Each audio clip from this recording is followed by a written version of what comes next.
Ijuru ry'Abera TV.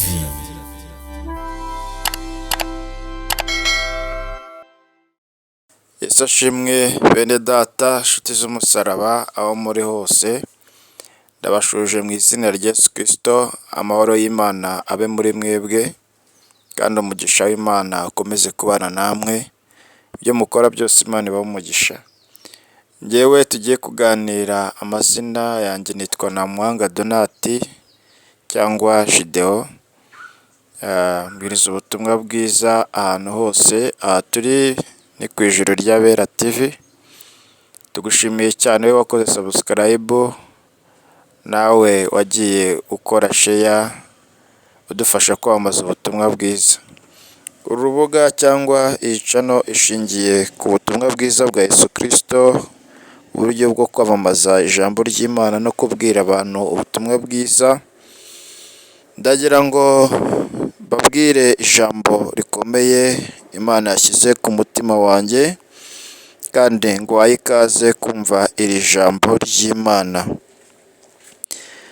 Ijambo ry'Imana rifite intego ivuga ngo ukwiriye kongera gusenga kuko ugeze mu bihe bikomeye. Ugeze mu bihe bikomeye bigusaba gusenga, kandi ibi bihe buri muntu wese abirimo. Tugeze mu gihe cy'akarengane, tugeze mu gihe cy'imibabaro ku bizeye Kristo, tugeze mu gihe cy'abantu bagiye kwihakana Imana, tugeze mu gihe cy'abantu bagiye kwihakana umwami wabo, tugeze mu gihe cy'abantu bagiye kuramya Satani bakaramya umwanzi wacu ari we Satani. Tugeze mu gihe abantu benshi bagiye gutera umugongo Imana, abantu benshi bagiye kujya mu ntege nke, abantu benshi bagiye guhunga kwizera umwami Yesu Kristo no kumukorera, kubera ko bazaba bari mu bihe biruhije kandi biruhanyije. Isi ifite ibibazo byinshi, isi ifite gukamura ubuzima bw'umukristo, ariko uwizera ijambo ry'Imana, uwizera azanesha isi, kandi uwizera azanesha amakuba n'ibyago bimuri imbere.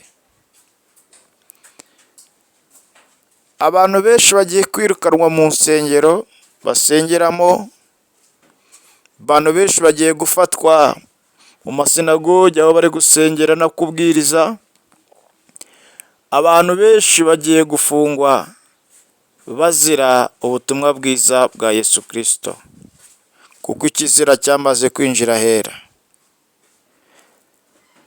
Urasabwa gusenga, ko Pawulo yaravuze ngo mu bihe birushya hagiye kuza ibihe birushya bikomeye cyane biruhanyije, ubwo abantu bazaba bikunda. Muri kino gihe tugezemo, abantu bazaba bikunda badakunda n'ababo, bikakaza ari ibyigenge, bazaba bafite kwimura Imana mu mitima yabo, bazaba bafite gusubiza umutima inyuma bakawerekeza ku bitagira umumaro. Ariko icyo ukwiriye kumenya nshuti yanjye mwene data, nuko ijambo rya Kristo udakwiriye kuripfusha ubusa cyangwa kurihindura ubusa, ahubwo ukwiriye gukomeza icyo wahawe cyangwa icyo wamenye. Umwami Yesu nimba waramenye ko agira neza, mukomereho. Pawulo yaravuze ngo abantu bose bashaka kubaha Imana cyangwa gukirizwa muri iryo zina, imibabaro yose ni ngombwa ngo bahure nayo cyangwa barenganywe. Abifuza bose gukizwa bose mu izina rya Kristo bazarenganywa kandi bazababazwa. Turi ku rugamba. Uru rugamba uriho urasabwa amasengesho, kandi ugasenga wizeye, umeze nka Stefano wuzuye Mwuka Wera, kuko bazakurenganya baguhora ko uri umukristo. Isi igiye kwihindukiza ku buryo mu minsi iri imbere uzayoberwa nimba ari isi wari uzi cyangwa utari uzi, kuko ibihe bigiye guhindurwa kandi bihindurwe n'abakomeye bayoboye isi, kandi bizahindurwa bishaka ko umuntu wese wumva ngo wemera Imana akwiriye guhinduka akaba mu idini rimwe. Kandi abasambanyi, abarozi n'abasenga ibigirwamana bose bazaba muri urwo rusengero.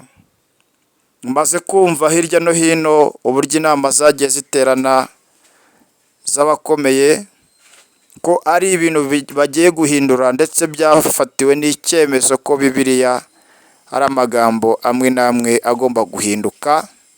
Bamwe bagashyigikira ubutinganyi, abandi bagashyigikira kuramya ibigirwamana, kandi abo bantu bose bitwa ngo bemera Imana bakaba muri urwo rusengero, bakaba hamwe.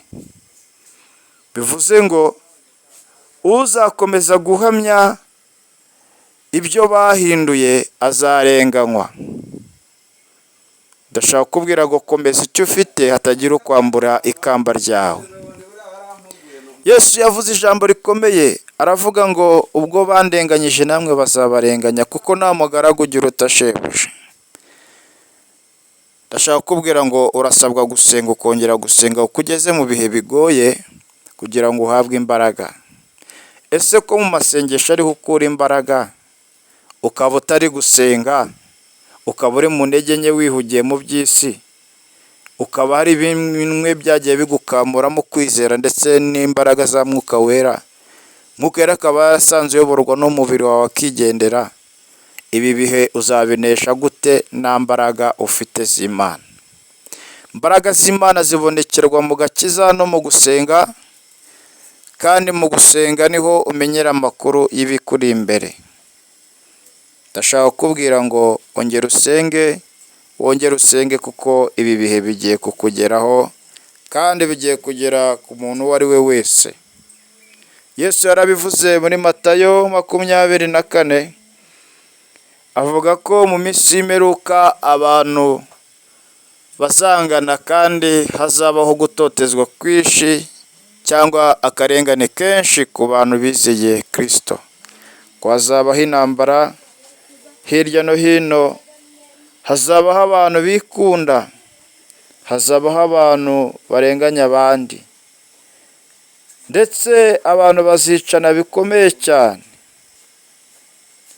Igihe kirageze uwo mwabanaga wizera ko ari umuntu w'Imana aguhinduke, ndetse abo mu wa mbere mu kukugambanira no kugucira igico,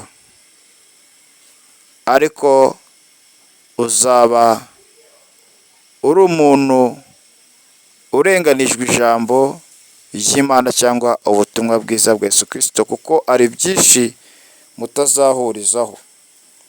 Mwene data, nshuti yanjye, muvandimwe, mushiki wanjye, wa mubyeyi wa papa we, ndashaka kukubwira ngo ongera usenge. Mu byo ukora wongera usenge, wongere uhuguke, wo guhugukira mu by'isi, kuko iby'isi biraje gushira no kwifuza kwayo. Kandi ijambo wumva wamenye cyangwa izina wamenye, haje ibihe bigoye byo kugira ngo bigukamuremo iryo zina rya Yesu Kristo, ukuremo ubuntu bw'Imana. Kandi bamwe benshi muri bo bazagwa. Yesu yaravuze ngo ubwo ikizira cyinjiye ahera, kandi umurimbuzi yinjiye ahera aje kunesha abera, ngo bazayobya itorero nimba bishoboka bene abo bantu, ndetse n'intore ngo niba bishoboka ngo bazaziyobya.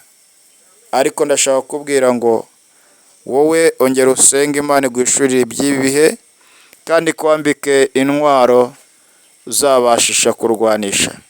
Paul niwe wandikiye Abefeso 6, arababwira ngo mutware intwaro zose z'Imana kugira ngo murusheho kurwana n'imbaraga zidafite umubiri, kuko ibyo dukirana nabyo atari ibyambaye inyama n'amaraso.